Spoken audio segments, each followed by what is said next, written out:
greetings, ladies and gentlemen. The makers of Linit, the bathway to a soft, smooth skin, hope you've had a joyful holiday. Tonight we present for your entertainment Fred Allen and his associate members of the Linit Bath Club Revue. An announcement of unusual importance to every woman in the radio audience will be made later in this program. Be sure to listen for it. And now, on with the show.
Presenting Fred Allen. Thank you, ladies and gentlemen. Thank you. Tonight... Good evening, Mr. Allen. Oh, hello, Joe Miller. Any old Christmas jokes tonight? No, thanks. Happy New Year. Thank you, Joe. Tonight, ladies and gentlemen, we'll take you to the Mammoth department store. If you have any presents you don't like, we'll gladly exchange them for you. But you'll have to hurry because we're only going to be open for the next half hour. While I'm dusting off my floor walkers, Lou Katzman and his delivery boys will bring you some atmosphere.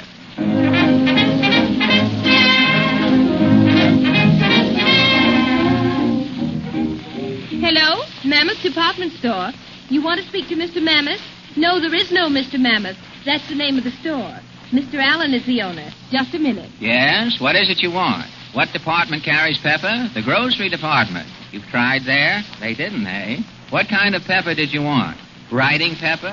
Why didn't you say so? That's the stationery department. This store is going to the dog. I don't think the dogs will take it. It's awful. Imagine that operator bothering me with a call like that. Fire her. You can't discharge her. She hasn't been paid for 4 weeks. That's right. I've stolen her lunch a couple of times, too.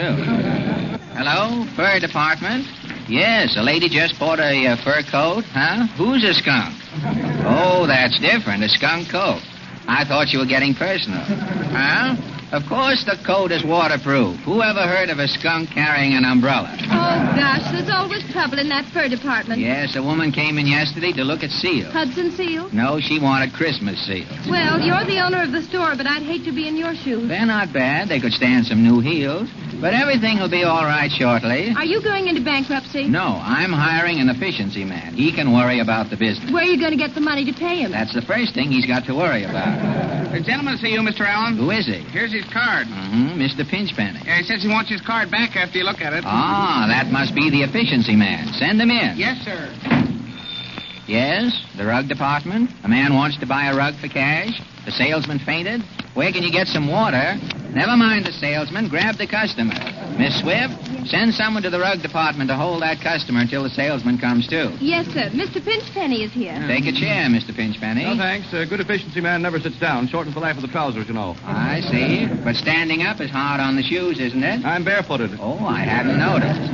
Yes, I dye my feet black, save shoe leather. Well, if anyone can save my store, you must be the man. I've done some great work, Mr. Allen. You remember the dollar store? Yes. The place was going to pieces until I stepped in. In your bare feet. Yes, of course.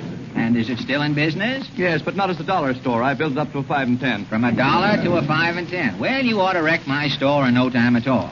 How do you efficiency men work? We reduce the overhead immediately. How many people on your payroll? 200. I'll fire 150. That saves you 75% right there. But if customers come in the store, there'll be no one to wait on them. I'll stop the advertising. Then nobody will know you're in business. You don't mind if I come in the store myself occasionally, do you? What's your salary? $10,000 a year. Starting tomorrow, you get $3,000. That's efficiency. Wait a minute. What do you get? $10,000 a year is my minimum. That's your minimum. Yes, sir, that's my minimum. Well, Mr. Pinchpenny, you're fired. That's my ultimatum. From now on, I'm my own efficiency man. I'll fix business up myself. Cancel my tickets for the opera, Miss Swift, and turn on that radio. Charles Carlyle, the Linit Bath Club tenor, sings an appropriate melody for Yuletide. Contented.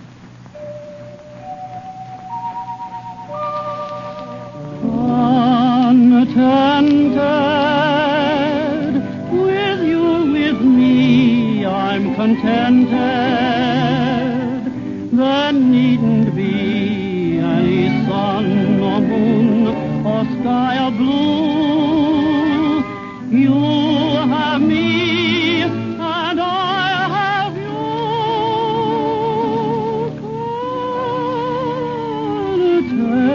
Contented, I'm singing for I'm contented. I want no more, for what more could I aspire to? I'm on a heaven on a doorstep, so contented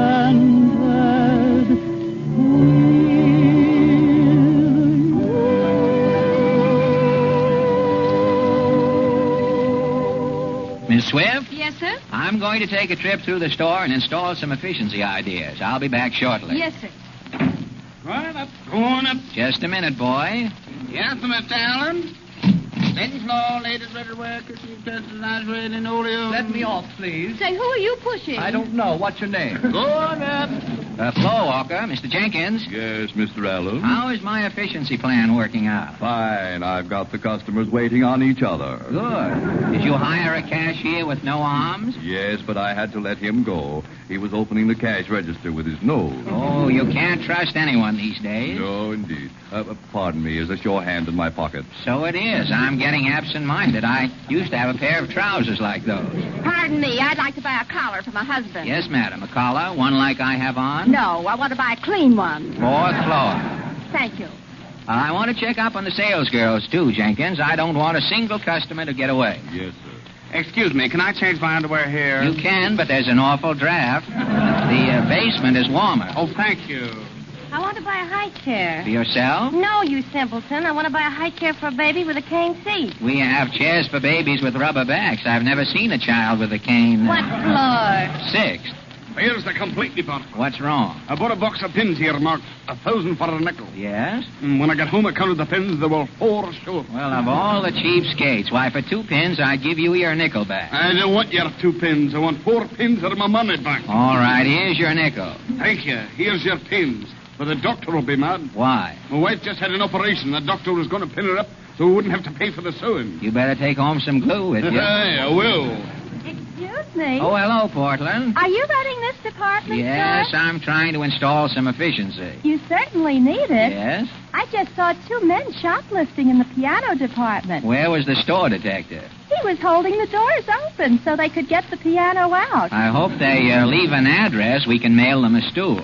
Can you help me pick out some Christmas presents? I guess so. I have my list here. Say, that's a pretty ring you have on. A boy gave it to me on Thanksgiving. Gave it to you on Thanksgiving for Christmas? Yes, it's an emerald. That stone is white. An emerald is green. I know. He said this will turn green by Christmas. That's fine. Who's first on your list? Grandpa, I want to buy him some liver tonic. Dr. Groans is the best. Yes, that's very good. The man upstairs used that for 20 years. It cured him. That's fine. He died last week. Well, if he died cured, that's something. Yes, you can't blame the liver tonic. No? No, after the old man died, they had to beat his liver with a stick for 3 days to kill it. Well, that's that. Now, who's next? Grandma, I want to get her something for the kitchen. How about a mousetrap? No, they're too poor to have mice. They're lucky not to be bothered. Oh, they have mice, but they only use Grandma's pantry to sleep in. They eat out. A la carte, I suppose. How would your grandma like a griller?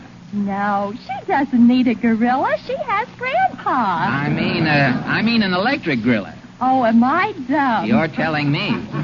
She wouldn't use a griller. Grandma never grills. What about a chafing dish? No, she never chafes either. Well, what else do you have to buy? I want something for Cousin Ed, the college boy. What college does he go to? He's a Dartnell man. Dartnell? Yes, he was put out of Dartmouth, so now he goes to Cornell. That makes him a Dartnell man. Of course. Say, why don't you buy him a flask? He'll get a kick out of that, won't he? I guess so. You can always get a kick out of a flask unless it's empty. Who's next on your list? I want to get a toy for my sister's baby. Can he play with his toes? It's cheaper. I know, but the baby has a stiff neck now and can't reach his toes.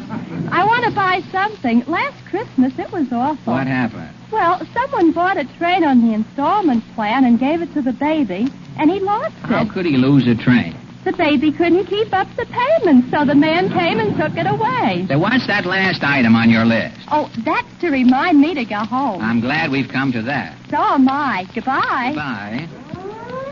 Say, Jenkins, what's that siren? It sounds like the burglar alarm. Mr. Allen. Yes, boy? Burglars opening your safe. Will you come to office? Yes, when they find the safe is empty, they might take up a collection for me. Here is the announcement you have been waiting to hear. After you have enjoyed the delightful luxury of the sensational Linit Beauty Bath, do not discard the Linit package, for the top of every Linit package now has a real value. If you will send it to us together with 10 cents to cover handling and postage, we will mail you an attractive perfume container. Modern women have found these dainty perfumettes to be an indispensable accessory for their purse or evening bag. The perfume bottle is neatly concealed in a beautifully molded vanity, and by the simplest operation of the top, your favorite perfume becomes immediately available. Avoid delay. Order yours tonight and be the first one in your set to have one or more of these smart perfume containers. Here's all you have to do. Send the top flap of a Linit package, together with 10 cents to cover handling and postage, to the makers of Linit. You will find the address printed on the Linit package. This premium offer is confined to the United States only. The music of Ann Leaf at the Wurlitzer organ and the music of Lou Katzman's orchestra here in the studio are now synchronized with the playing of the immortal Victor Herbert's Ah, Sweet Mystery of Life.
anyone calls, I'll be in the honeymooners department. Yes, sir. Floor walker, Mr. Flutz. Yes, Mr. Allen. How is the honeymooners department going? Very nice, sir. The cashier introduces strangers, I marry them, and the salesman sells them their furniture right off. Excellent. Would you like to wait on this couple? Yes. Now, I'll show you how to clinch a sale. Well, good morning. How do you do? What's on your mind? Well, Sarah and me is going to get married next week. You've got plenty on your mind, then. Eli proposed to me last night. Now, stop your snitching, Sarah. Well, congratulations. Yes. The gas went out and we were alone in the dark. Don't now, Sarah. Don't do that. And Eli popped the question, hey? Yes. He was too stingy to put a quarter in the meter. Now, twerk that tall. I hate to see all that dark going to waste. Well, as soon as you're married, Eli, you'll see the light. Now, what can I show you? Well, we want to furnish a home. Yeah, now, what do you think we ought to get first? Do you want to buy on time, or do you expect to keep the furniture? Our collectors are handsome. Well, in that case, I guess we'll pay cash. Oh, is that so? You don't trust me. Practically accusing me of being unfaithful already. Now, of course I trust you. Spying on me all the time. Now, could I interest you in one of our new closets? Made especially for traveling men's wives, with a phonograph attachment inside. If your husband comes home unexpectedly, knocks on the door and says, "Who's there?" the closet answers, "Nobody." Nope, ain't gonna have no closet. We're moving into a new house, and we want it furnished from cellar to attic. A new house. Well, how about some cobwebs for your attic? Or a nice bar complete with union bartender and sawdust for the cellar? Well, you can use your own judgment. Yes, I'm paying for everything. Cash. Good. I'll furnish the house from top to bottom and throw in one of our mechanical front doors. Oh, what are they? Oh, a great invention. Now, if your wife is alone in the house and a brush salesman knocks, the front door barks like a dog. Scares peddlers away. Sir, they're slicker than a trout. Throwing in one of them. Oh, never mind the house. Now, where can I get a trousseau? You mean Robinson Crusoe? Try the book department. No, she means... He knows what I mean. Something with lace. The only things we have with lace are Valentine. By golly, you look funny in a Valentine's, Harry. Oh, is that so? Well, let me tell you something, Eli Whitney. I've taken just about enough from you. Now, don't you get up your high horse there. Well, I'm running this shopping expedition. You're only marrying me for my money. Well, it's the only way I could get it. Now, wait, please. No fighting, folks. You're not even married yet. No, and we're not going to be married. You took the words right out my mouth. I'm through. Goodbye, doggone it. Good riddance to bad rubbish. What about this furniture you bought? Well, I can't take it if I'm not going to be married. Oh, what about me? I'm losing a sale. Well, I'm losing a husband. No, you're not. Business is business. You're going to marry me. Oh, this is so sudden. Oh, I hope I'm not making a mistake. Our store guarantees satisfaction, madam, or your money will be refunded. Well, all right then. Bring yourself up COD. Now, here's my address. Goodbye. Congratulations, Mr. Allen. That's salesmanship. Thank you, Jenkins. Here's another lady customer. Do you want to wait on her? No, if I make another sale, it'll be bigamy.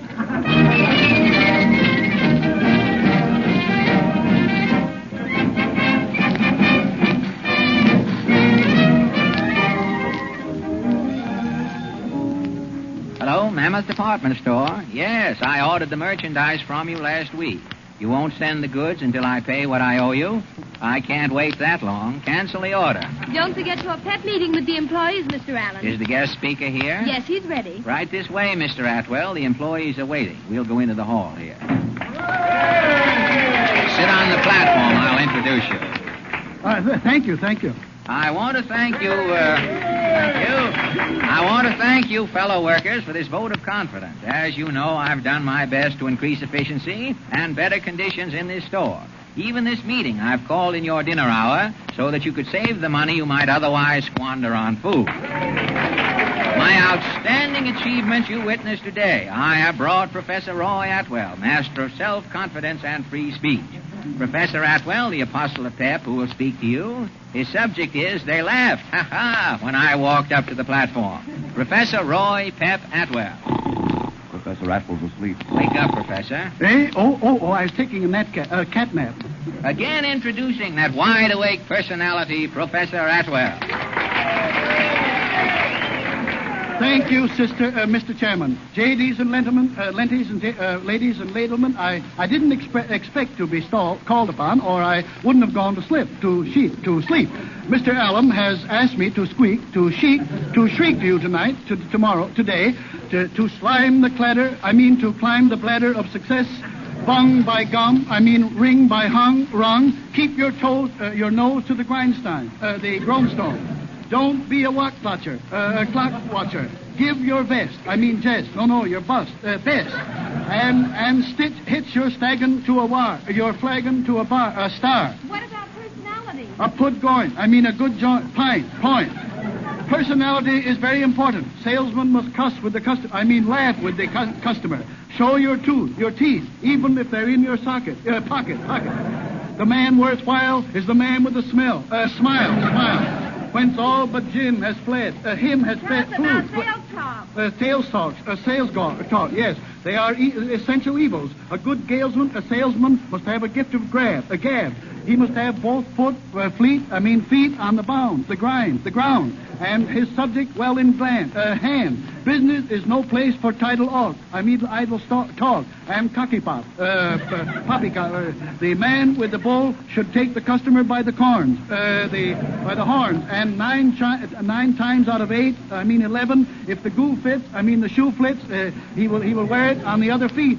Toe. Oh, foot. Doesn't that remind you of a funny story? Yes, but a poke in my mouth, a joke in my mouth is no laughing mutter. My first attempt at squeaking was agonizing. The conference room was routed. When I stood up, a fritter ran through the room. A man named Husing he said, he's putrid. They were laughing at me. But I grinned inside. My voice, clear as a bell. No, not the Liberty Lell. The one crack at a time. I spoke, driving home fact after fact. I let myself grow. Soaring to a smashing finale that brought them to their fleets. I finished. There was a moment of tense silence. Then it came, not a deafening rave of applause, but a strange noise. I'd never heard it before. It was like... that was it, and I knew I had made good as I've made good here today. You're a riot, Professor. Yes, that always happens when I squeak. I'll speak out through the back door. That's fine. You can't tell how this will turn out. Order, please. Employees will return to their departments. Order, please. Mr. Allen? Yes, boy. Who are these children running in the hall here? Well, there's a riot in the toy department. The kids have chased Santa Claus into a closet. Just a minute, kiddies. Now, just a minute. Free ice cream will be served in the basement. That'll get rid of the little rascals. When are you serving the ice cream? Next July. The kids will find that out later. Now, where's that Santa Claus? Here he is in the closet. Come out of there, Kringle. What's the matter? I've just gone to pieces, Mr. Allen. I've lost my nerve. Buck up, Sandy. Oh, I can't. I've been a Santa Claus for 20 years. I've been lying to kids for so long I can't look a baby in the face. Oh, come on now. Take an aspirin and get back on the job. Oh, it's no good. Woe is me. I've filled my last stocking. Don't say that. This is your life's work. You can't give up so easily. Oh, I'm so afraid. Nonsense. Here's a little boy now. Pull yourself together and give him the work. I'll try. But, I know I can't make good. Leave it to me. Have you met Santa Claus, little boy? Who do you think you're kidding? My lad, what do you want in your stocking? Scram, bum, you're fake. I told you, Mr. Allen. Merciful heavens, I've lost my cunning. Steady, Claus. Now, my little man, what makes you think that this gentleman in the red suit is an imposter? Well, his whiskers don't fit. Oh, me, I told you. You need glasses, little boy. Yeah, so do you. If you can't see his suit's too big, you can't fool me. Oh, the little fellow has too much resistance. I knew it. I'm ruined. This is the end. Come back here. Where are you going, Sandy? Now, you see what you've done, boy? He's jumped through the window. Now what have you got to say? There ain't no Santa Claus.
as I pour sweet delicate chants, but nighttime sighs for strong hungry arms to lovingly hold you while tulips on fire have ardently told you of sweet desire. All I caressing this night without the love. The night was made for love. The night was made for love.